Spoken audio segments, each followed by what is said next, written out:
Hello doctors, welcome to the world of homeopathy. दोस्तों, आज हम जानेंगे कि मैन होता क्या है। आपकी किताब बैनर्जी पत्ता क्रमांक 1 चैप्टर 1 उसमें लिखती है मैन क्या है। अरे उसमें वो लिखती है मैन क्या है, उसमें देती है फर्स्ट मैन जो पहला पुरुष होता है वो डॉक्टर कहलाता है, और जो दूसरी पहली महिला होती है जिसे फर्स्ट वुमेन कहते हैं उसे नर्स बोला जाता है। लेकिन सवाल है मैन होता क्या है, तो आइए जानते हैं बड़े हिसाब से। अकॉर्डिंग टू डॉक्टर केंट जो थे, इन्होंने परिभाषा की है कि मैन होता क्या है।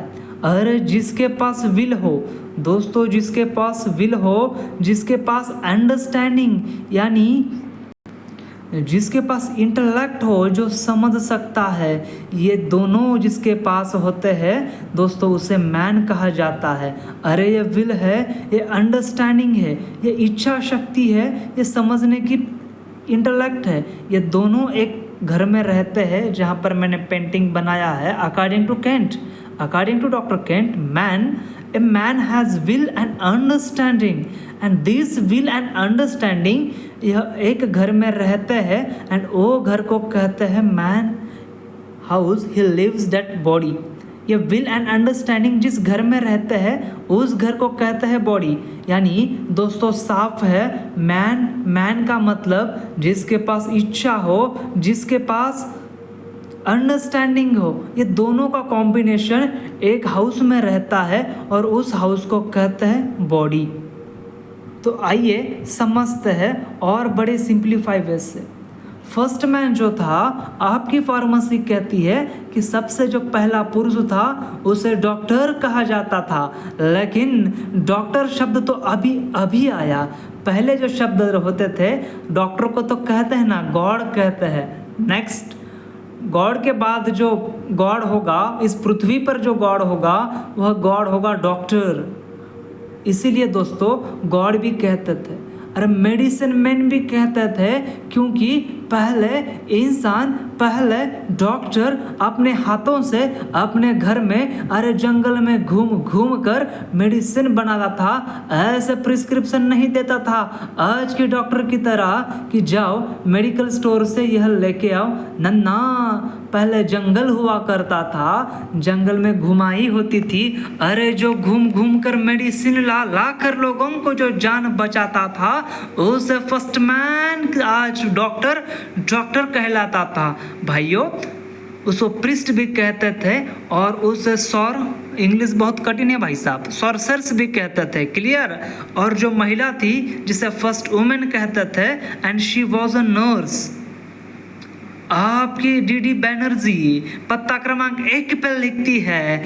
आइए जरा और डिस्क्रिप्शन में देखिए, उसमें कहा है हिस्ट्री ऑफ मेडिसिन है जो कब से बना है। दोस्तों हिस्ट्री ऑफ मेडिसिन है ये जब संसार हुआ, ये संसार जब शुरू हुआ तब से लेकर आज तक, फ्रॉम प्रेजेंट टू प्रिमेटिव और फ्रॉम प्रिमेटिव टू प्रेजेंट, यानी अरे जब से इंसान की उत्पत्ति हुई। History of medicine is from mankind from primitive to present, यानी प्राचीन से प्रेजेंट तक जो अब तक चल रही है वो हिस्ट्री है दोस्तों।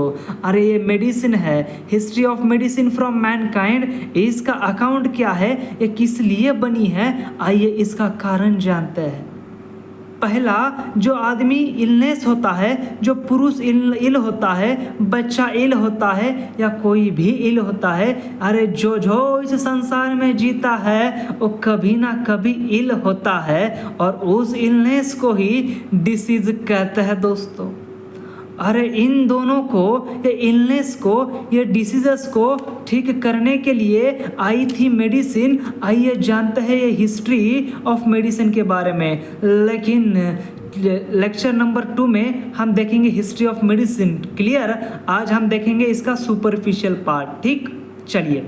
इलनेस और मेडिसिन, तो पहले इलनेस एंड डिसीज, तो व्हाट इज अ डिसीज, पहले कहते थे आज की परिभाषा आज तो अपनी NCERT क्लास 12 की कहती है व्हाट इज अ डिसीज। अरे उसके साथ साथ वो अपना डेफिनेशन भी देती है, वही वाली जो आपने पढ़कर ही नीट में आया है, ठीक जी। और आपनी ऑर्गन कहती है a person who have his trinity mind body and soul in a balanced state is called healthy person. अरे जब ट्राइनिटी बिगड़ती है वो डिसीज कहलाती है। पहले डेफिनेशन नहीं पता थी दोस्तों, तो उसको कहते थे SDO। डिसीज मतलब SDO। बात है प्राचीन समय की, देखते हैं what does mean by SDO। यानी disease were considered as supernatural demons work, यानी जो राक्षस या भूत पिशाच जो होते थे उनको डिमॉन्स वर्क उनके द्वारा फैलाई गई थी, ऐसा लोगों का मानना था। लोग भी क्या करते दोस्त, तब साइंस इतनी डेवलप थी नहीं, तो आइए जब भी कुछ नया नया बनता है तब कुछ ऐसे ही बनता है। यानी शुरुआत जो होती है छोटे से होती है और उसका बड़ा बनकर एक साइंटिफिक लैंग्वेज में कन्वर्ट हो जाता है। पहले डिसीज को सुपर नेचुरल माना जाता था, डेमॉन्स वर्क कंसिडर किया जाता था, विच वॉज वेरी ऑफेंडेड। आइए फ्रॉम प्रीमेटिव टू प्रेजेंट, जब प्रीमेटिव का समय था, जब प्राचीन काल था, तब से ही हीलिंग आर्ट शुरू हो गया था दोस्तों। और जो हीलिंग आर्ट होगा आपको हैनेमन, डॉक्टर हैनेमन लिखी हुई किताब ऑर्गेनन, उसमें ऑर्गेनन मतलब वेपन, वही किताब। अरे उस किताब में हैनेमन बहुत अच्छे से डिस्क्राइब करते हैं अफोरिज्म नंबर 2 में हीलिंग आर्ट। जस्ट यहाँ पर हम दृष्टि डालते हैं हीलिंग आर्ट किस प्रकार डिस्कवर हुआ था। आइए देखते हैं। डिस्कवर्ड, लोग जो थे प्लांट्स खाते थे। आप समझ रहे हो, प्लांट्स कहते खाते थे ना, उनका फ्रूट्स खाया जाता था, उनका फ्लावर्स खाया जाता था। आप यकीन करना होगा, आप शायद यकीन कर चुके होंगे, ये जो प्लांट को हिंदी में कहता है इसको पादप, ठीक जी, प्लांट को खाया जाता था। अरे जब खाया जाता था ऐसे ही नहीं खाया जाता था मेरे दोस्तों, कभी कभी पॉइजनस होता था और कभी कभी मेडिसिनल होता था। अरे जब पॉइजनस होता था आदमी बीमार गिरता था, यानी इल होता था, यानी डिसीज स्टेट में आता था। अरे और कभी कभी कुछ खाता था तो उसका मेडिसिन इसी में से निकलता था, मतलब कुछ खाने से उसको डिसीज हो रहा है और कुछ खाने से डिसीज निकल जा रहा है। और इसीलिए उसने दो टाइप में उसको डिवाइड किया। पहला तो बोला फॉल्क मेडिसिन एंड दूसरा तो बोला डोमेस्टिक मेडिसिन। आइए देखेंगे हम अगले लेक्चर में कि फॉल्क मेडिसिन होता क्या है, साथ ही साथ डोमेस्टिक मेडिसिन होता क्या है। यदि आपको समझ आया हो तो एकदम हाथों हाथ ईमानदारी पूर्वक अच्छे से लाइक करिए, शेयर करिए, सब्सक्राइब करिए and bar bar homeopathy pharmacy पढ़ने के लिए हमारे channel BCC MHCET centre hub पर आते रहिए। Thank you so much guys.